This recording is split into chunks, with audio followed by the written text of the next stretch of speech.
The wind howled across the jagged peaks of Montana's Absaroka range as veteran shepherd Jacob Hernandez guided his flock of 200 sheep through the high country pastures. It was late September, and the 71-year-old had spent 40 years working these mountains, knowing every ridge and valley like the lines on his weathered hands.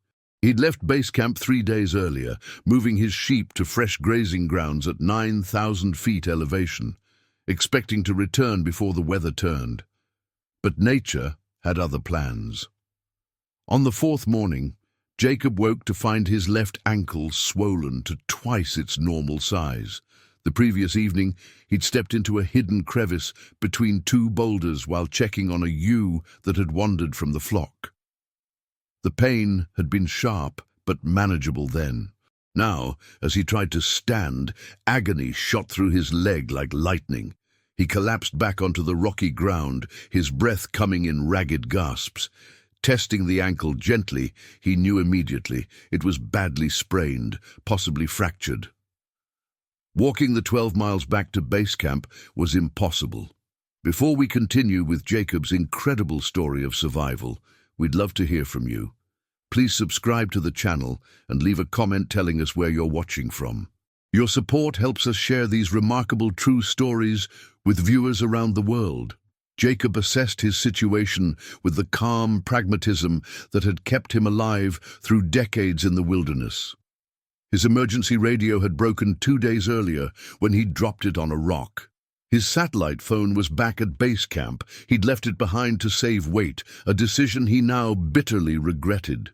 The nearest trail was 6 miles away, and even if he could crawl that far, autumn hikers were rare in this remote section of the range. His boss, ranch owner David Pritchard, wouldn't expect him back for another 5 days. The plateau, where he'd been grazing the sheep, stretched for nearly a mile, bordered by steep cliffs on 3 sides. A small spring provided water, and the sheep could survive here for weeks on the sparse grass and alpine vegetation. But Jacob knew that September storms in these mountains could be deadly. He'd packed food for a week, mostly jerky, dried fruit, and hardtack, but his supplies wouldn't last if rescue was delayed. The sky to the west had already begun to darken with the telltale grey-purple clouds that signaled an incoming storm system. The temperature, pleasant at midday, would drop below freezing after sunset. Jacob had his wool coat, 2 thin blankets, and the clothes on his back. It wouldn't be enough if the weather turned severe. He needed shelter, and he needed it fast. Drawing on skills his grandfather had taught him as a boy growing up in rural Wyoming, Jacob began to plan.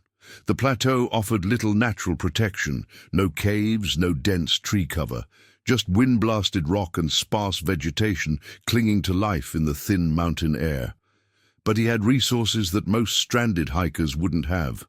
200 sheep, each carrying thick wool coats grown for winter. He had his herding dogs, Bruno and Maggie, loyal companions who'd stayed close since the injury. And he had the determination of a man who'd survived everything these mountains could throw at him. His grandfather had been a shepherd too, working the high country in Wyoming during the 1940s and 50s. The old man had taught young Jacob how to read weather patterns in the clouds, how to find water by watching where birds flew at dawn, how to use every resource the land provided. Those lessons, learned 6 decades ago, were about to save his life. Using his knife and the basic tools in his pack, Jacob began the painstaking process of constructing a shelter. He couldn't walk, but he could drag himself across the ground, pulling his body forward with his arms while his injured leg trailed behind. The pain was excruciating, making him dizzy and nauseous, but he pushed through it. Every movement was calculated, every action purposeful. He'd learned long ago that panic was the real killer in survival situations. Not cold, not hunger, but the loss of mental discipline that came when fear took over. He selected a spot against a large boulder that would provide a windbreak from the prevailing westerly winds. The boulder rose about 8 feet high and was roughly 12 feet across, offering solid protection on one side. Then he began gathering stones, pulling himself to nearby rock formations and rolling smaller boulders into position. The work was brutal on his hands. The granite was rough and sharp, tearing his palms and fingers until they bled freely.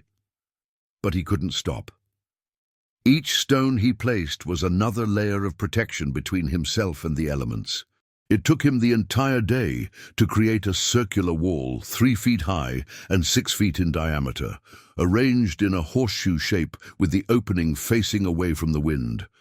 His shoulders screamed with exhaustion, his back muscles spasmed from the unusual motion of dragging his body across rocks, and his injured ankle throbbed with a pain that never diminished. As the sun dipped below the western peaks, painting the sky in shades of orange and purple that would have been beautiful under different circumstances, he allowed himself a brief rest. The temperature dropped rapidly after sunset, falling from 50 degrees to 32 in less than 2 hours. Jacob huddled in his half-built shelter, wrapped in his wool coat and 2 thin blankets from his pack. The sheep gathered nearby, their presence providing some warmth and comfort.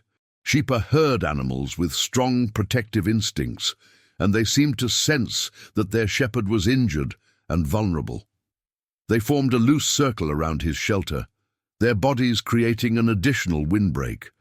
Bruno and Maggie pressed against him on either side, their body heat helping ward off the worst of the cold. That night, the temperature fell to 28 degrees Fahrenheit. Jacob dozed fitfully, waking every hour or so to check on the sheep and dogs, making sure none had wandered too far from the group. The next morning, Jacob woke to find frost covering everything: his blankets, his coat, the rocks around his shelter. His water bottle had frozen solid overnight despite being inside his coat. He melted ice using body heat and drank sparingly, knowing he needed to conserve his energy. His ankle had turned deep purple and yellow, grotesquely swollen to the point where his boot leather was stretched tight.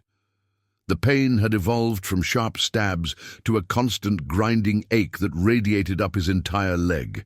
He fashioned a splint from a broken branch and strips torn from his extra shirt, binding the ankle tightly to immobilize it and prevent further damage. The simple act of removing his boot took nearly 30 minutes, and when he finally got it off, he nearly passed out from the pain. Now came the most innovative part of his survival strategy. Jacob had spent his entire adult life working with sheep, understanding their wool's remarkable properties better than most people understood their own homes. Wool is naturally water-resistant because of lanolin, the waxy substance secreted by sheep that coats each fiber.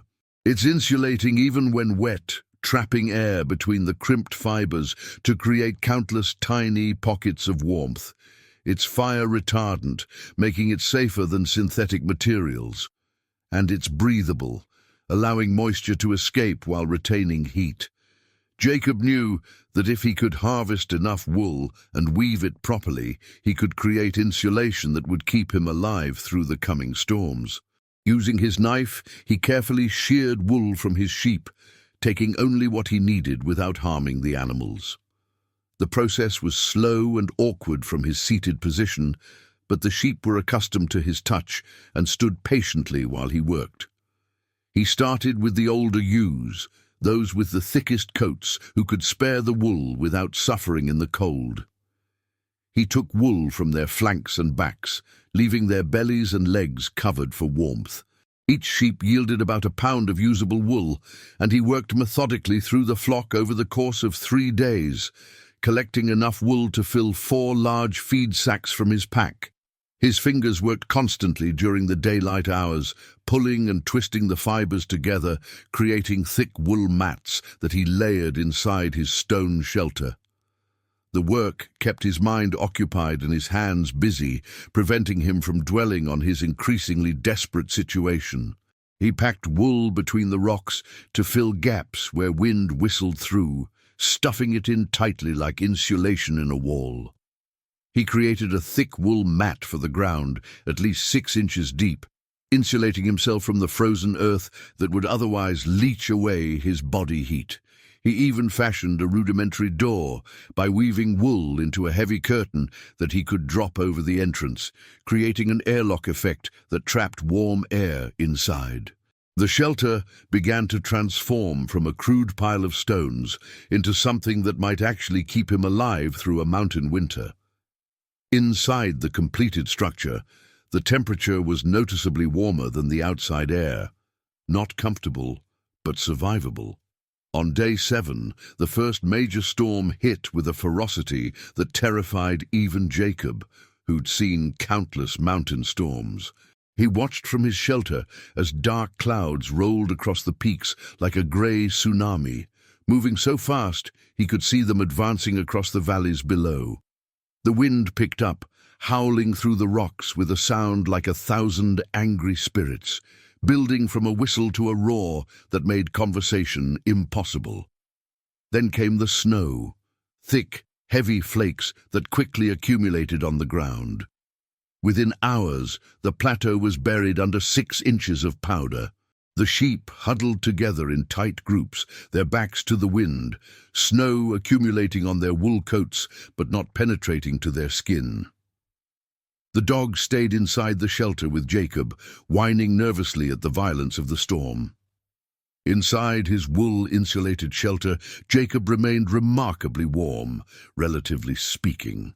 The temperature outside dropped to 20 degrees, but inside his shelter it stayed around 40 degrees, warm enough to prevent hypothermia if he stayed dry and conserved energy. The sheep huddled together nearby, their wool coats shedding the snow and wind with the same efficiency that had protected their ancestors for thousands of years. He rationed his food carefully, eating only enough to maintain his strength, about 500 calories a day, mostly from the jerky and dried fruit. He melted snow for water, using a small metal cup heated by the friction of rubbing stones together, a technique his grandfather had shown him that took hours of work, but produced enough warmth to liquefy the ice.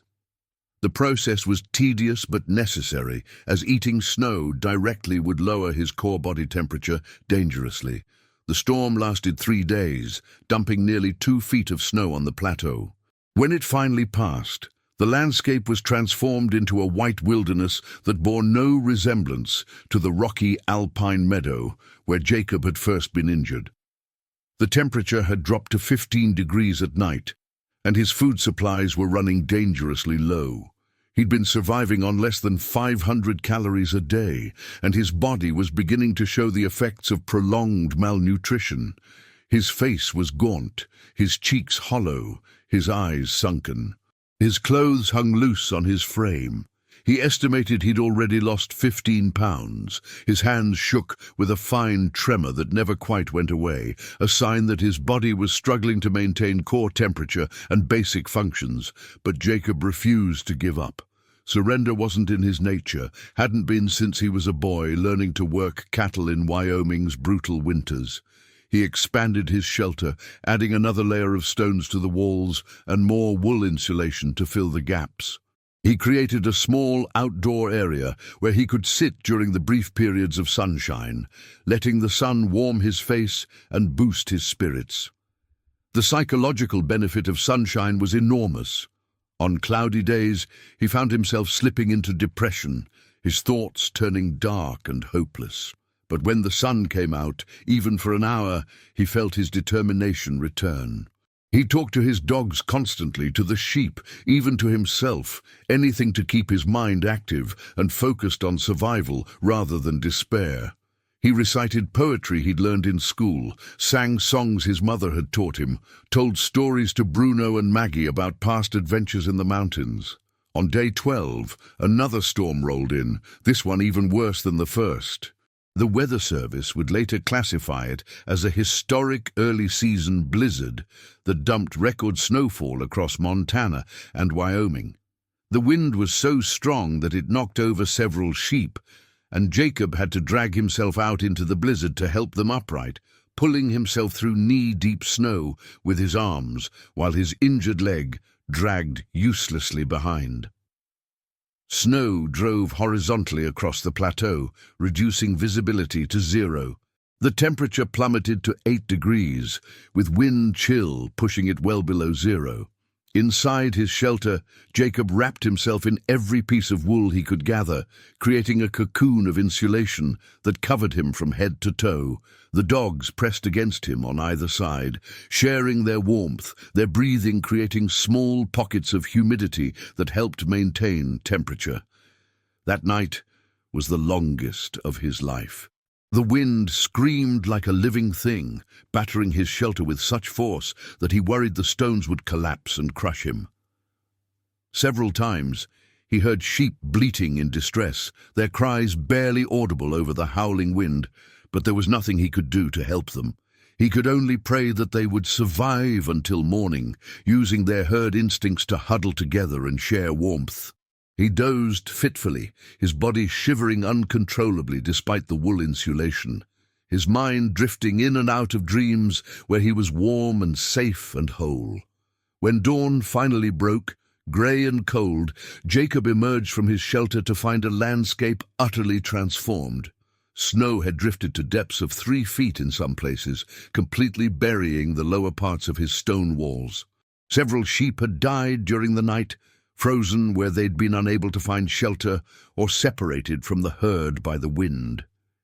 He counted 7 bodies, their wool coats stiff with ice, their eyes frozen open. Jacob felt each loss like a physical blow. These animals had been his companions, his charges, his responsibility for the past week. He'd failed to protect them. He dragged himself to each fallen sheep through the deep snow, a journey that took nearly 3 hours, closing their eyes and saying a quiet prayer his grandfather had taught him, asking forgiveness for not being able to save them. But the surviving sheep had made it through, and so had he. His shelter had held against winds that must have exceeded 50 miles per hour. His wool insulation had worked, keeping him alive through temperatures that would have killed an unprepared person in hours. He was alive, and where there was life, there was hope. Down in the valley, 12 miles away as the crow flies, David Pritchard was becoming increasingly worried. Jacob should have returned 5 days ago with his flock. They'd worked together for 22 years, and Jacob had never been late, never missed a check-in when he had working communications. Pritchard had tried the emergency radio repeatedly, getting only static. He'd called the satellite phone. No answer. He'd even driven up to the trailhead where Jacob usually emerged from the backcountry, hoping to see the shepherd and his flock coming down the mountain. Nothing. On day 13 of Jacob's ordeal, Pritchard made the decision he'd been dreading. He contacted the Park County Sheriff's Department to report his missing shepherd, providing them with Jacob's planned route and the location of the high plateau where he'd been grazing his sheep. Sheriff Rita Bowman took the report seriously. She'd grown up in these mountains, daughter of a 4th-generation Montana rancher, and knew how quickly things could go wrong at high elevation, especially with the early winter storms they'd been experiencing. The blizzard that had hit on day 12 had closed roads throughout the county and made rescue operations nearly impossible. But now that the weather had cleared, they needed to move fast. She organized a search team consisting of 4 deputies, 2 park rangers, and 3 volunteers from the local mountain rescue unit, experienced climbers and wilderness experts who knew the Absaroka range intimately. But the recent storms had made the high country trails impassable in places, with snowdrifts blocking access and avalanche danger making some routes too risky to attempt. They would have to wait for conditions to improve and plan their route carefully. On day 15, the weather cleared enough for the search team to begin their ascent. They started from base camp at dawn, carrying emergency medical supplies, food, water, and rescue equipment. They followed the route Jacob would have taken with his flock, a trail that switchbacked up the mountain through pine forests and across alpine meadows. The going was slow. The snow was deep and the terrain treacherous, with hidden obstacles buried beneath the powder. They called Jacob's name repeatedly, their voices echoing off the rock faces, listening for any response. but they heard only the wind and the occasional call of ravens overhead, the black birds that seemed to thrive in these harsh conditions. Meanwhile, on the plateau, Jacob had reached a critical point in his survival. His food was completely gone. He'd eaten the last of his jerky 2 days earlier, chewing it slowly to make it last, savoring every morsel. He was now surviving on melted snow and the few wild roots he could dig from beneath the snow near the spring. Tough, bitter roots that provided minimal nutrition but gave his stomach something to process. His body was consuming itself, burning muscle for fuel, breaking down tissue to keep vital organs functioning. He could feel himself growing weaker each day, his movements becoming slower and more labored. Simple tasks that had once taken minutes now took hours. Standing up, even with the support of a stick he'd fashioned from a branch, left him dizzy and breathless, but his mind remained sharp, focused on a single goal: survival. He knew that someone would come looking for him eventually. David Pritchard was a good man, responsible and careful. He would notice Jacob's absence and send help. Jacob just had to stay alive long enough to be found. He maintained a routine, forcing himself to move around the shelter each day, despite the pain, keeping his muscles active to prevent atrophy. He checked on the sheep regularly, counting them, making sure they had access to the spring for water. He talked to the dogs constantly, their presence keeping him grounded in reality. On day 17, Jacob had a moment of clarity that probably saved his life. He was sitting outside his shelter during a brief period of sunshine, trying to warm himself, when he realized something crucial. From the air, his shelter would be invisible, just another pile of rocks covered in snow, indistinguishable from 1,000 other rock formations on the plateau. Even from the ground, searchers might walk within 50 feet of him and never notice his shelter. He needed to create a signal, something that would stand out against the snow, something that couldn't be missed. Using the last of his strength, summoning reserves he didn't know he had, he dragged himself around the plateau, gathering armfuls of dark wool from his remaining supplies. His movements were slow and painful, and he had to stop every few minutes to rest, his heart pounding and his vision swimming with exhaustion. He laid the wool out in a large X on the snow near his shelter, each arm of the X about 20 feet long, creating a stark contrast between the dark wool and the white snow. The effort exhausted him completely, draining what little energy his malnourished body had left.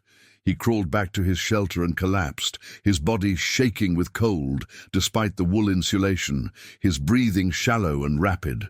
Bruno and Maggie licked his face, whining softly, their canine instincts telling them something was desperately wrong with their master. He knew he was running out of time. His body was shutting down, unable to sustain itself any longer without proper nutrition.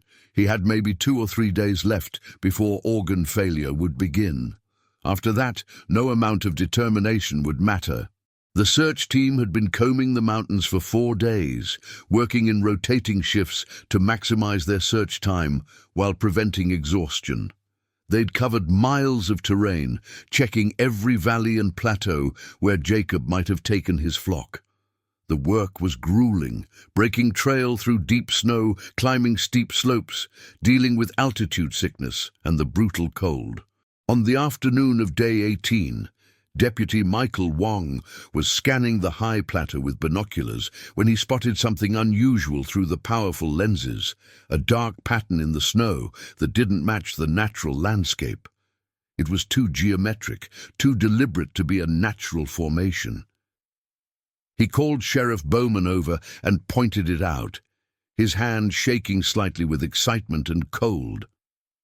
"That's not natural," Bowman said, studying the pattern through her own binoculars. "That's a signal. Someone made that. It has to be him." The team changed course immediately, fighting through waist-deep drifts to reach the plateau. The new route took them across a steep slope that required roping together for safety, then through a narrow defile between two rock walls where snow had drifted to shoulder height. As they climbed higher, pushing their bodies to the limit, they began to hear something unexpected: the bleating of sheep. The sound carried clearly in the thin mountain air, giving them a bearing to follow. They pushed harder, adrenaline overriding their exhaustion, knowing they were close. They found the flock first, about 170 sheep huddled in a natural depression on the lee side of the plateau. The animals were thin but alive, their wool coats matted but still providing protection. Then they spotted the wool X that Jacob had created, the dark fibers standing out like a beacon against the white snow. And finally, following the signal to its source, they found the stone shelter that blended so perfectly with the surrounding rocks that they might have walked right past it if not for Jacob's ingenuity in creating that marker. Sheriff Bowman approached the shelter carefully, not knowing what she might find inside. They'd been searching for 5 days, and the storms had been brutal. There was a real possibility they'd find a body rather than a survivor. "Jacob Hernandez?" she called, her voice steady despite the tension she felt. "This is Sheriff Rita Bowman from Park County. We're here to help you." For a long moment that seemed to stretch into eternity, there was no response. The search team exchanged worried glances, fearing the worst. Then a weak voice came from within the shelter, raspy and barely audible, but unmistakably alive. "About time you showed up. I was starting to think you'd forgotten about me." The rescue team found Jacob alive, but in critical condition. He was severely dehydrated despite his efforts to melt snow, malnourished to the point of starvation, with his body cannibalizing its own muscle tissue, and suffering from the early stages of hypothermia despite his wool shelter. His injured ankle had become badly infected, the tissue around the fracture hot and swollen, red streaks radiating up his leg, indicating the early stages of sepsis. His core body temperature was 94 degrees, 2 degrees below normal and dangerously close to the threshold, where cardiac arrest becomes likely. But he was conscious, alert, and incredibly still had his sense of humor intact, cracking jokes about the hotel service being terrible and wondering if anyone had thought to bring him a hot meal. The paramedics on the team immediately began treating him, starting IV fluids to address the dehydration, wrapping him in emergency blankets to raise his core temperature, and administering antibiotics for the infection. As they worked, Jacob insisted on checking each of his remaining sheep personally, calling them by name from memory, making sure the rescue team understood which ewes were pregnant and would need special care during the descent, which lambs belonged to which mothers, which animals had medical issues that needed attention. His devotion to his flock, even in his desperate condition, moved several of the hardened rescue workers to tears. Only after he was satisfied that arrangements had been made for his sheep would he allow himself to be loaded onto the stretcher. The extraction took 6 hours of brutal work, with team members taking turns carrying Jacob down the treacherous mountain slopes on the rescue stretcher. The route was too steep and dangerous for a helicopter evacuation, requiring a ground extraction that tested everyone's endurance. They had to lower him down cliff faces using ropes, carry him across steep scree slopes where one misstep could trigger a deadly slide, and ford a half-frozen stream that had swollen with snowmelt. By the time they reached the ambulance waiting at the trailhead, night had fallen and the temperature had dropped to 10 degrees. Jacob was rushed to Billings Medical Center, 70 miles away, where a trauma team was waiting to receive him. Dr. Patricia Lee, the emergency room physician who treated Jacob, later told reporters at a press conference that she'd never seen anything like it in 25 years of emergency medicine. "This man should not be alive," she said, her voice filled with professional amazement. 19 days at that elevation, in those conditions, with limited food and a serious injury. It's extraordinary. Most people wouldn't survive a week under those circumstances. The shelter he built using wool and stones probably saved his life. The insulation properties of sheep's wool are remarkable, and he used them to create a micro-environment that protected him from temperatures that would have been fatal otherwise. His knowledge of wilderness survival, his physical conditioning from decades of outdoor work, and frankly, his sheer determination to live, all of those factors combined to create what can only be described as a miracle of human endurance. And Jacob spent 2 weeks in the hospital recovering from his ordeal. He lost 38 pounds during his time on the mountain, dropping from a lean 175 pounds to a skeletal 137. He required surgery to repair the damage to his ankle, where the fracture had begun to set incorrectly and the infection had caused significant tissue damage. The surgeons had to re-break the bone, clean out the infected tissue, and set it properly with pins and plates. He also needed treatment for frostbite on several fingers and toes, though the doctors were able to save all of his digits. His recovery was complicated by the malnutrition. His body was so depleted that it struggled to heal itself, requiring careful management of his nutritional rehabilitation to avoid refeeding syndrome. But the doctors said he would make a full recovery, thanks in large part to his years of physical conditioning and his intimate knowledge of wilderness survival that had kept him alive long enough to be rescued. When reporters crowded around his hospital bed, asking him how he'd managed to stay alive for so long under such impossible conditions, Jacob's answer was simple and direct. "I did what shepherds have done for thousands of years," he said, his voice still weak but his eyes clear and sharp. "I used what I had. The sheep gave me their wool, the mountain gave me stones and water, and God gave me the stubbornness not to quit. It wasn't heroic, it was just practical. You don't survive by doing extraordinary things. You survive by doing ordinary things consistently, by not panicking, by using your head. Anyone with the right knowledge and the will to live could have done what I did." The story of the shepherd who survived 19 days on a Montana mountain plateau quickly spread across the country and then internationally. News networks picked up the story, running features about Jacob's incredible survival. Outdoor survival experts studied his techniques with fascination, particularly his use of wool insulation and his construction methods. His woolen stone shelter design has since been taught in wilderness survival courses throughout the western United States, incorporated into curricula at outdoor leadership schools, and featured in survival manuals published by organizations like the National Outdoor Leadership School. Military survival instructors began teaching modified versions of his techniques to soldiers training for cold weather operations. David Pritchard, Jacob's employer, and the man who'd made the decision to call for help, was overwhelmed with relief when he finally saw his shepherd again, visiting him daily in the hospital. "Jacob's been with me for 22 years, he said, his voice thick with emotion, eyes red from crying tears of relief. "He's more than an employee, he's family. My kids call him Uncle Jake. When we couldn't find him, when those storms kept coming and the search teams couldn't get up the mountain, I thought we'd lost him for good. I was already planning his memorial service, thinking about what I'd say to his sister. What he managed to do up there at his age, with that injury, it's a testament to the kind of man he is.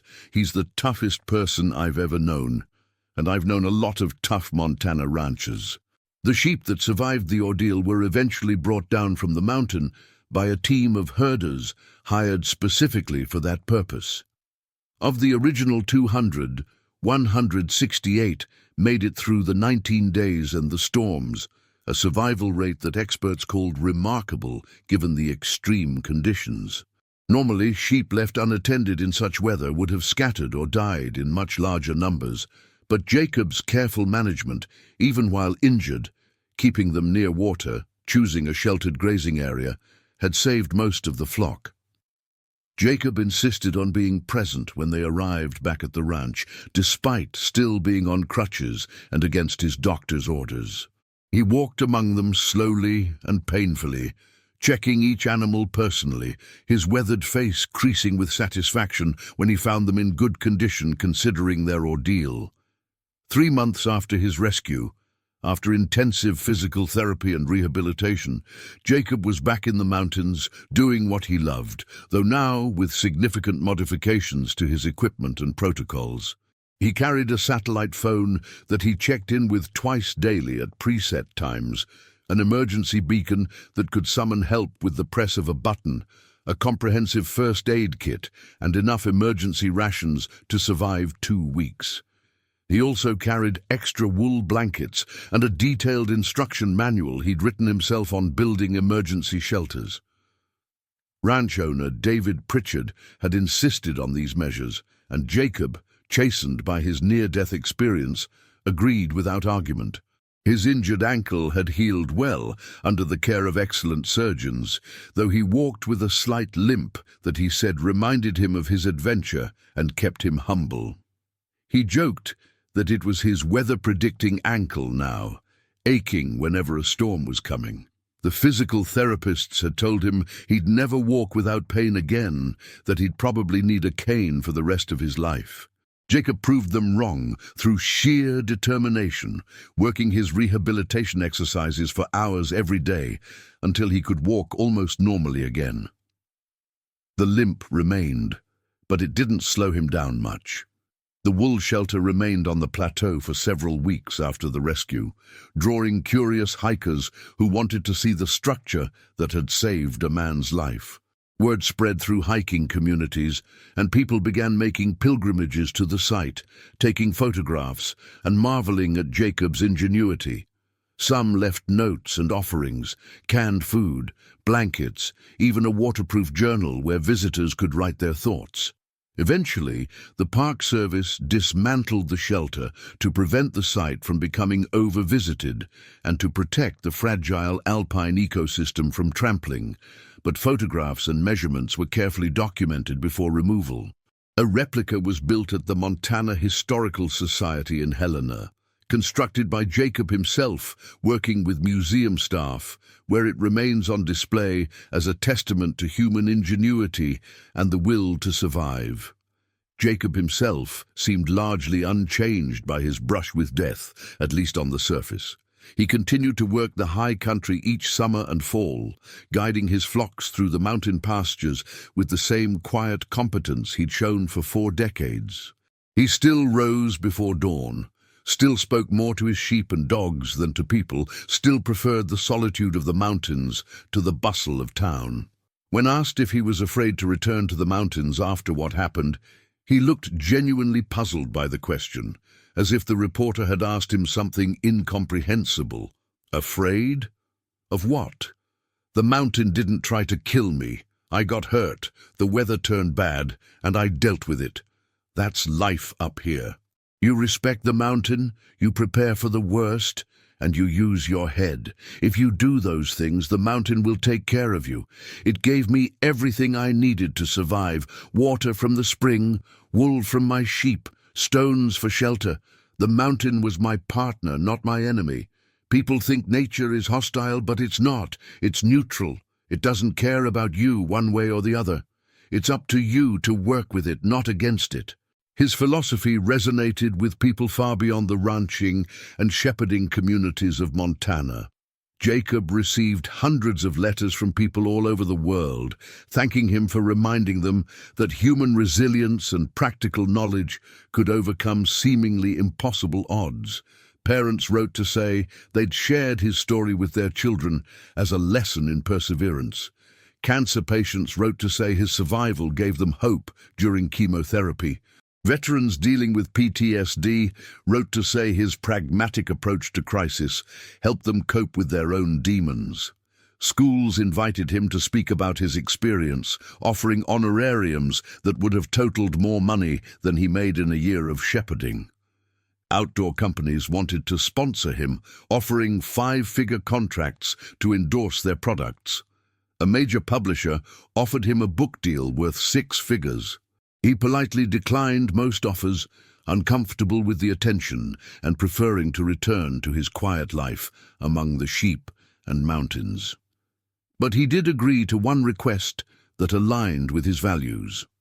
A documentary filmmaker from Bozeman, a young woman named Rebecca Chang, who'd grown up hiking these mountains, convinced Jacob to return to the plateau and show exactly how he'd built his shelter and survived. She'd approached him not with promises of money or fame, but with a simple argument. His knowledge could save lives, but only if people knew about it. That resonated with Jacob's practical nature. The resulting film, 19 Days, A Shepherd's Story, won awards at several film festivals including Sundance and Telluride, and introduced Jacob's techniques to a wider audience through screenings at outdoor gear shops, climbing gyms, and wilderness education centers across the country. In the film, Jacob walks viewers through his thought process with the precision of a master craftsman explaining his trade, explaining why he chose that particular location for his shelter. The windbreak provided by the boulder, the proximity to water, the relatively flat ground. He demonstrates how he positioned the stones for maximum wind protection, creating overlapping layers that deflected gusts rather than blocking them solid, which would have created dangerous pressure points. He shows how he harvested and processed the wool for insulation, the specific technique of twisting fibers together to create maximum loft and air trapping. He demonstrates the friction method he used to melt snow, a technique so labor-intensive that it takes 20 minutes of constant work to produce a cup of water. He shows the plants he ate for sustenance, biscuit root and glacier lily bulbs, bitter but nutritious. And he explains, with remarkable candor, how he maintained his mental health through the long, cold nights when despair threatened to overwhelm him. The hardest part wasn't the cold or the hunger, he tells the camera in one of the film's most powerful moments, his weathered face filling the screen. It was the loneliness, the uncertainty, not knowing if anyone would find you or when, not knowing if you'd see another sunrise or if you'd freeze to death in your sleep. You start thinking about all the people you might never see again, all the things you wish you'd said or done differently. My sister in Billings, I'd missed her last birthday because I was up in the mountains. Seemed like no big deal at the time. Up there, injured and alone, I couldn't stop thinking about that. All the times I'd chosen work over family, all the opportunities I'd missed because I was too busy or too tired. That's when you have to be strongest, in your mind, not your body. Your body will fail you eventually, but your mind can keep you alive if you don't let the darkness in. I talked to my dogs like they could answer me back. I sang songs my grandfather taught me when I was 5 years old. I recited poetry I learned in school 60 years ago and thought I'd forgotten. Turns out it was all still there in my head.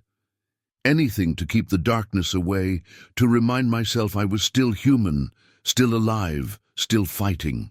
The documentary also features interviews with the rescue team, providing multiple perspectives on the rescue. Sheriff Bowman describes the moment they found Jacob's shelter with vivid detail, the mixture of hope and dread she felt approaching that pile of rocks, not knowing if they'd find a survivor or a body. Deputy Wong talks about the emotion he felt seeing that wool X in the snow, the way his voice had cracked when he radioed that they'd found their man. The other team members share their impressions of Jacob, his concern for his sheep even while critically injured, his humor despite his condition, his grace under pressure. Dr. Lee explains the medical miracles of Jacob's survival in technical terms, the way his body had adapted to starvation conditions while still maintaining enough strength to function, the metabolic changes that had allowed him to survive on less than 500 calories a day, the cardiovascular adaptations that had kept his brain oxygenated despite hypothermia. Perhaps the most moving part of the documentary comes at the end, when Jacob returns to visit the plateau one last time before they dismantle the shelter for transport to the museum. The film crew captures him standing among the stones and wool, running his hand over the walls he'd built with bleeding fingers and desperate determination. His eyes are distant, seeing not the sunny autumn day around him, but those 19 days when this pile of rocks and wool had been the difference between life and death.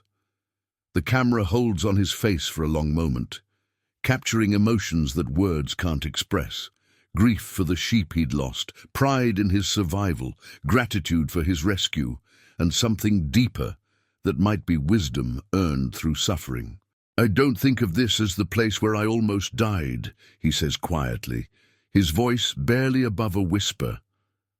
"I think of it as the place where I refused to die, where I proved to myself that an old shepherd still has some fight left in him, still has value, still has strength when it counts. Every person has that strength inside them. They just hope they never have to find out how deep it goes. I found out, and now I know there's nothing these mountains can throw at me that I can't handle. That knowledge is worth all the pain I went through up here." Today, Jacob Hernandez is 73 years old and still working, though he's made some concessions to age and circumstances. He's made some concessions to age and safety. He carries more emergency equipment now, enough to outfit a small expedition. He doesn't go as deep into the backcountry as he once did, staying within a day's walk of civilization. He checks the weather forecasts obsessively, refusing to move his flocks if there's even a hint of storms coming. But he's still the same tough, resourceful shepherd who built a shelter from wool and stones and refused to let the mountain claim him. His story has become part of Montana lore, told around campfires and in ranching communities throughout the West, with the reverence usually reserved for legends. It's a reminder that survival isn't just about having the right equipment or the latest technology. Though those things help, it's about knowledge, adaptability, and the fundamental human refusal to give up when everything seems lost. Jacob didn't survive because he had special training or expensive gear. He survived because he understood his environment, respected the resources around him, maintained hope even when hope seemed foolish, and drew on decades of accumulated wisdom about how to live in harmony with the natural world. The wool and stone shelter technique he pioneered has since been credited with saving at least 2 other lives.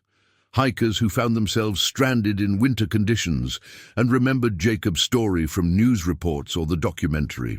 They built similar shelters using available materials and survived until rescue arrived, later crediting Jacob's example with giving them both the knowledge and the confidence to attempt construction. Each time Jacob hears about another life saved using his methods, he simply nods and says, "That's good. That's what knowledge is for, to be shared and used. What good is wisdom if you keep it to yourself?" Indeed, as for the sheep who provided the wool that saved his life, Jacob says he'll never forget them and honors their memory in his daily work. He still works with some of their descendants, and he claims with absolute seriousness that he can tell which ones carry the bloodline of those mountain survivors. "They're tougher," he insists when people laugh at the notion.